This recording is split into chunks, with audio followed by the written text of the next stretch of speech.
Hello guys, இந்த வீடியோவில் நம்ம அஜித்குமார் ரீசெண்டாக கொடுத்த இன்டர்வியூ என்ன சொல்லியிருக்காரு அப்படிங்கிறத டீட்டெயிலாக இந்த வீடியோவில் நாம் பார்க்க போகிறோம். அவர் சொல்ல வர கருத்தை நான் அப்படியே ஸ்ப்ளிட் பண்ணி ஃபேமஸ் ஆகட்டும், ஃபேமிலி ஆகட்டும், அவரோட ஃபிலாசபி ஆகட்டும், ரேசிங் ஆகட்டும், என்ன அப்படிங்கிறத இந்த வீடியோவில் நான் உங்களுக்கு ஃபுல்லாக சொல்லியிருக்கேன். கடைசி வரைக்கும் பாருங்கள். பிடிச்சிருந்தா நம்ம இந்த வீடியோ லைக் போட்டுருங்க. ஹலோ கைஸ், என் பேர் விஜயகிருஷ்ணன். நான் போடுற கண்டென்ட் உங்களுக்கு பிடிச்சிருந்துச்சு அப்படின்னாக்கா மறக்காமல் நம்ம சேனலை சப்ஸ்கிரைப் பண்ணிவிட்டு பக்கத்தில் இருக்கிற பெல்லைக்கனை ப்ரெஸ் பண்ணிவிட்டு வாங்க வீடியோக்குள்ளே போகலாம். ஃபஸ்ட்டு நம்ம ரேசிங்லேருந்து வருவோம். ரேசிங் பற்றி என்ன நினைக்கிறீங்க அப்படின்னு சொல்லி கேட்டதுக்கு ரேசிங் என்னுடைய லிமிட்டை புஷ் பண்ணுது. அதாவது என்னுடைய அடுத்த கட்டத்துக்கு நகர்த்தி கொண்டு போகுது ரேசிங்கு. அது மட்டும் இல்லாமல் இங்கே காருக்குள்ளே போகிறப்போ ஃபியர், அன்சைட்டி எல்லாமே இருக்கும். பட் ஆனால் அந்த ரேஸை முடிச்சதுக்கப்புறமா நான் உயிரோடு இருக்கிறதே எனக்கு ஒரு மோட்டிவேஷனாக இருக்குது. கார் ரேசிங்கும் சினிமாவும் வேறு ஃபீல்டு. ஆனால் அது உங்களுக்கு எப்படி ஹெல்ப் பண்ணுது அப்படின்னு சொல்லி கேட்டதுக்கு ரெண்டுமே வேறு தான். பட் ஆனால் காருக்குள்ளே ரீடேக் பண்ண முடியாது. சின்ன ஒரு மிஸ்டேக் கூட நமக்கு பெரிய இழப்பை தரோம். ஆனால் சினிமா அப்படி இல்லை. நம்ம ரீடேக் பண்ணிக்கலாம், எடிட் பண்ணிக்கலாம், என்ன வேணால் பண்ணிக்கலாம். ஆனால் ரேஸ் பொறுத்த வரைக்கும் அப்படி பண்ண முடியாது. ஆனால் ரெண்டுத்துக்கும் ஒரு ஒற்றுமை என்ன இருக்குது அப்படின்னு சொல்லி கேட்டாக்கா, சினிமா பொறுத்த வரைக்கும் ஒரு படம் பிளாக் பஸ்டர் ஆகிறதுக்கு ப்ரொடியூசர், டைரக்டரு, கேமராமேன் சொல்லி எல்லாரும் போராடுவாங்க. ஆனால் ஒரு ரேஸ் பொறுத்த வரைக்கும் நம்ம தனியால் தான் போராடி அந்த ரேஸை வின் பண்ணி ஆகும். அது மட்டும் இல்லாமல் ஆக்சிடென்ட் நிறைய இடத்துல நடக்குது.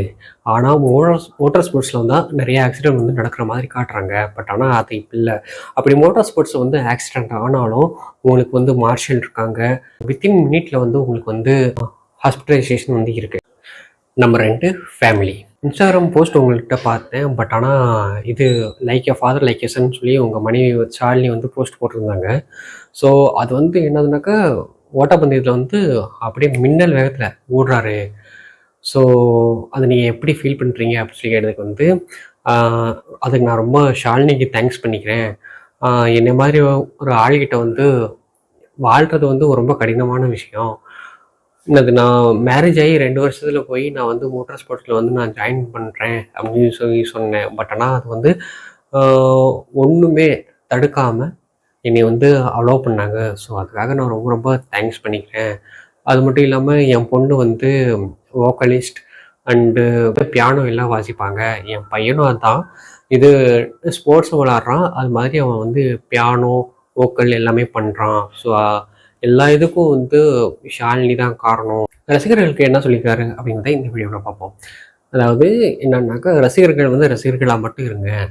படம் முடிச்சுன்னா போய் பாருங்கள். நீங்கள் படிக்கிறீங்க அப்படின்னாக்கா படிப்பில் கவனம் செலுத்துங்க. அது மட்டும் இல்லாமல் நீங்கள் வேலை பார்க்குறீங்கன்னாக்கா இன்னும் கொஞ்சம் ஹார்ட் ஒர்க் பண்ணி வேலை பாருங்கள்.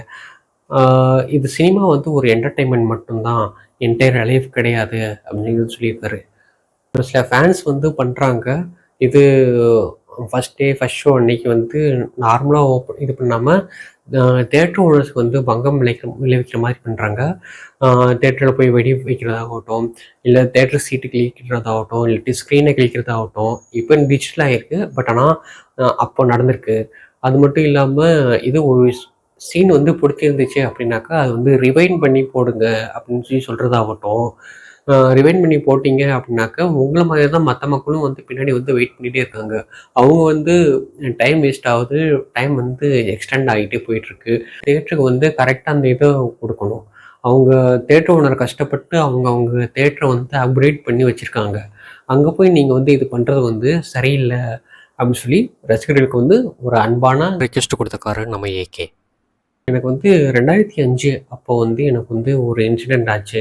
என்னென்னா, நான் எல்லாருக்கிட்டேயும் கை கொடுத்துட்டே போகிறப்போ கை கொடுத்துட்டே போயிட்டேன். நான் காருக்குள்ளேயே உள்ளே வந்துட்டேன்.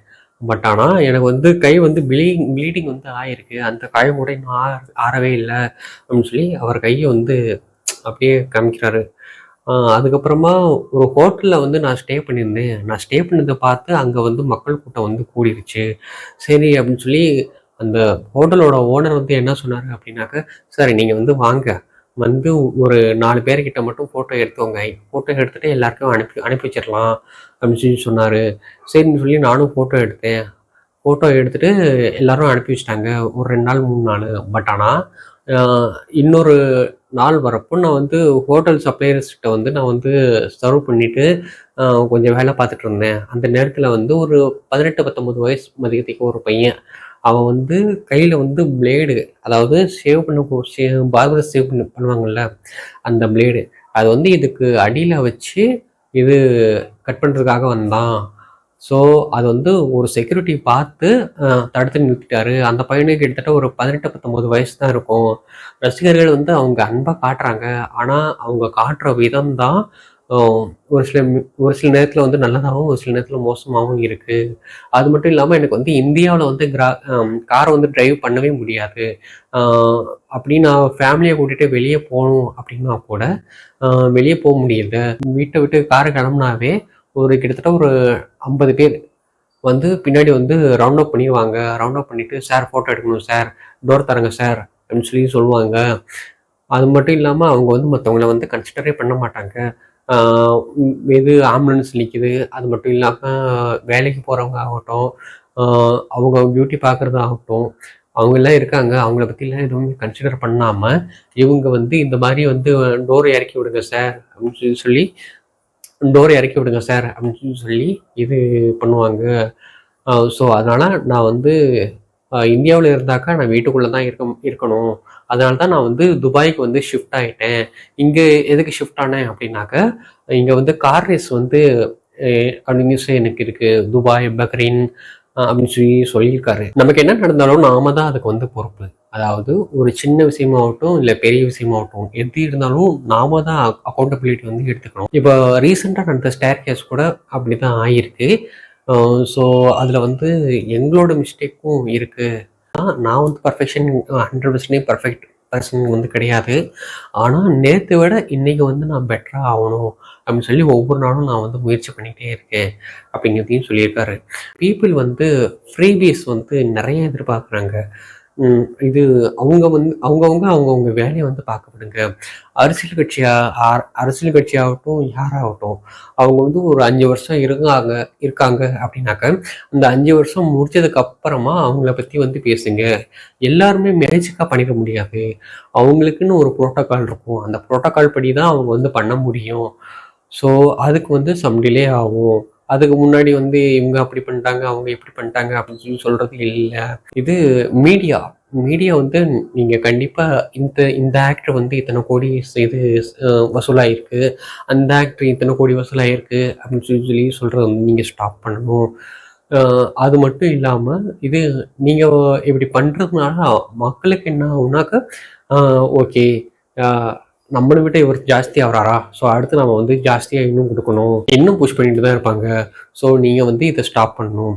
அது மட்டும் இல்லாமல் லாஸ்ட்டு மீடியாவும் கொஞ்சம் வந்து பொறுப்புணர்வோடு இருக்கணும். ஏன்னா லாஸ்ட் 2021 எலெக்ஷன் அப்போது நான் போய் ஓட்டு போட போனப்போ ஒரு பையன் வந்து ஃபோட்டோ எடுக்க வந்தாப்புல. நான் வந்து இல்லைப்பா ஃபோட்டோ இங்கே எடுக்கக்கூடாது, ஆனால் அதையும் நான் சொல்கிறது கவனிக்காமல் அந்த பையன் வந்து ஃபோட்டோ எடுத்தாப்புல. அதனால் நான் வந்து கிராப் பண்ணேன், அந்த பையனோட ஃபோனை வந்து பிடிங்கி வச்சுக்கிட்டேன். ஆனால் அது மீடியா எப்படி போர்ட்ரேட் பண்ணுச்சு அப்படின்னாக்க வந்து அஜித் ஆர்கனன்ட் அப்படிங்கிற மாதிரி போர்ட்ரேட் பண்ணுச்சு. எனக்கு அந்த வீடியோவும் வைரல் ஆச்சு. எனக்கு அப்படியே ஷாக்கிங் ஆகிருந்துச்சு அப்படின்னு சொல்லி சொல்கிறாரு. அந்த எலெக்ஷன் பூத்தில் வந்து ஃபோட்டோ எடுக்கிறது அப்படிங்கிறது வந்து ஃபோட்டோகிராஃபி ப்ராஹிபிட்டட். பட் ஆனால் அங்கே சட்டத்தை மீறி இருக்க அந்த பையன். ஸோ அந்த வந்து நான் தடுத்திருக்கேன். ஸோ சட்டத்தை மீறினவன் வந்து விக்டிமாவும், அதை தடுத்தவங்க வந்து வில்லனாகவும் காட்டுறாங்க. ஸோ இதை வந்து மீடியா கொஞ்சம் பொறுப்போடு நடந்துக்கணும். இருக்கிற பீப்புள் வந்து என்ன பண்ணுவாங்க அப்படின்னாக்கா, ஓட்டு போடுறப்ப கேமரா வந்து இப்படி மேலே தூக்கி காட்டுவாங்க, யாருக்கு ஓட்டு போடுறாங்க அப்படின்னு சொல்லி. அந்த மாதிரி இதை வந்து மீடியா வந்து அவாய்ட் பண்ணணும். அடுத்து லைஃப் ஃபிலாசபி அனுபவமாக கேட்டிருக்காங்க. நான் வந்து பார்த்துட்டே இருக்கேன், நீங்கள் வந்து ஃபோட்டோ ஷூட் பண்ணுறப்போ கூட உங்களோட திங்ஸ்லாம் நீங்களே எடுத்துகிட்டு வரீங்க, ஒரு அசிஸ்டண்ட் கூட உங்ககிட்ட இல்லை, நீங்களே எல்லாமே பண்ணுறீங்களே, நீங்கள் ஒரு சூப்பர் ஸ்டார், நீங்கள் இப்போ பண்ணுறது வந்து இன்றைக்கி ஆச்சரியமாக இருக்குது அப்படின்னு சொல்லி அனுபவம் வந்து கேட்டிருக்காங்க. பட் ஆனால் ஏகே சார் வந்து சிம்பிளாக சொல்கிறாரு, ஆமாம் நான் வந்து கிட்டத்தட்ட 7-8 வயசில் சமையல் வந்து கற்றுட்ருக்கேன், எனக்கு ஞாபகம் இருக்குது. நான் வந்து கிச்சனில் வந்து எல்லாமே குக் பண்ணி சாப்பிடுவோம். நானும் என் அண்ணன் 2 பேரும். அதுக்கப்புறமா நான் வந்து பப்ளிக் லைஃப்பில் வந்தேன். பப்ளிக் லைஃப்பில் வந்தப்போ எனக்கு வந்து கமிட்மெண்ட்ஸ் வந்து நிறைய ஆச்சு. ஷூட்டிங் போகிறது, கதை கேட்குறது அப்படின்னு சொல்லி எல்லாமே ஆச்சு. அதுக்காக நான் வந்து அசிஸ்டண்ட்டை வந்து சேர்த்துக்கிட்டேன். பட் ஆனால் எண்ட் ஆஃப் த டே வந்து என்ன ஆச்சு அப்படின்னாக்க, எனக்கு வந்து அவங்களுக்குள்ளே இருக்கிற பிரச்சனையை வந்து சால்வ் பண்ணுறதே என்னோட ஃபுல் டே ஃபுல் எனர்ஜி வந்து வேஸ்ட் ஆகுது. நீங்கள் வந்து ஃபேமஸ் ஆக ஆக ஆக நீங்கள் வந்து யாரையாச்சும் ஒருத்தரை வந்து தேடுவீங்க. அசிஸ்டண்ட் அசிஸ்டண்ட் வந்து உங்களுக்கு இருந்தால் நல்லாயிருக்கும் அப்படின்னு சொல்லி நீங்களே யாராச்சும் ஒருத்தரை தேடுவீங்க. 20 வருஷம் முன்னாடி நீங்கள் வந்து என்னை பார்த்துருந்தீங்கனாக்கா, நான் வந்து நீங்கள் வெறுத்துருப்பீங்க அப்படின்னு சொல்லி டேரெக்டாக ஓப்பனாக சொல்கிறாரு. மோட்டார் ஸ்போர்ட்ஸ் வந்து டேஞ்சரான விளையாட்டாச்சு. நீங்கள் வந்து ஜென் மோட் அப்படின்னு சொல்லி சொல்கிறீங்க அப்படின்னு சொல்லி கேட்டதுக்கு வந்து, எனக்கு வந்து படத்தில் ஏதாச்சும் ஒரு சின்ன இன்ஜினியரிங் ஆச்சுனாக்கா படத்தை விட்டுலாமா அப்படின்னு சொல்லி யோசனை வரும். உங்களுக்கு அந்த மாதிரி யோசனை வந்திருக்கா? இது நீங்கள் கார் ரேஸ் ஓட்டுறப்போ அப்படின்னு சொல்லி கேட்டதுக்கு வந்து, இல்லை அந்த மாதிரி எனக்கு எந்த யோசனையும் வந்ததில்ல. எனக்கு வந்து இன்ஜுரி வந்து சின்னதாக தான் ஆச்சு. ஆனால் எனக்கு வந்து நல்ல சர்ஜன் கிடைச்சாங்க. அதை நான் வந்து தேங்க் பண்ணிக்கிறேன். கிட்டத்தட்ட 29 சர்ஜன் வரைக்கும் பண்ணியிருக்காங்க. ஆனால் எனக்கு அத்தனைக்கும் எனக்கு வந்து நல்ல சர்ஜன் கிடைச்சாங்க. அது கடின நம்பிக்கையான, எது நடந்தாலும் நல்லது தான் நடக்கும் நமக்கு அப்படின்னு சொல்லி நம்புவேன். ஸோ அதனால் நான் கிரேட்ஃபுல்லாக நான் ஃபீல் பண்ணுறேன். பார்த்தப்போ நீங்கள் வந்து மேக்கப்பே போடுறதே இல்லையா அப்படின்னு சொல்லி கேட்டாக்கா, இல்லை நான் மேக்கப்பே போட மாட்டேன், மேக்கப் போடாமல் தான் அப்படியே ஷூட் வந்து நான் நடிப்பேன் அப்படின்னு சொல்லி சொல்லியிருக்காரு. ஸோ அவ்வளோதான் கேஸ். ஏகே வந்து என்னென்ன சொல்லியிருக்காரு அப்படிங்கிறத வந்து இந்த வீடியோவில் வந்து நான் என்னால் முடிஞ்ச அளவுக்கு நான் வந்து எக்ஸ்பிளைன் பண்ணியிருக்கேன். உங்களுக்கு பிடிச்சிருந்துச்சு அப்படின்னாக்க லைக் பண்ணுங்கள். அது மட்டும் இல்லாமல் உங்களுக்கு என்ன தோணுது, இவர் சொன்ன கருத்தில் வந்து என்ன தோணுது அப்படிங்கிறத வந்து கீழே கமெண்ட் வந்து பண்ணுங்கள். அப்புறமா மறக்காமல் நம்ம சேனலை வந்து சப்ஸ்கிரைப் பண்ணி வைங்க. அவ்வளோதான் கைஸ், பாய்.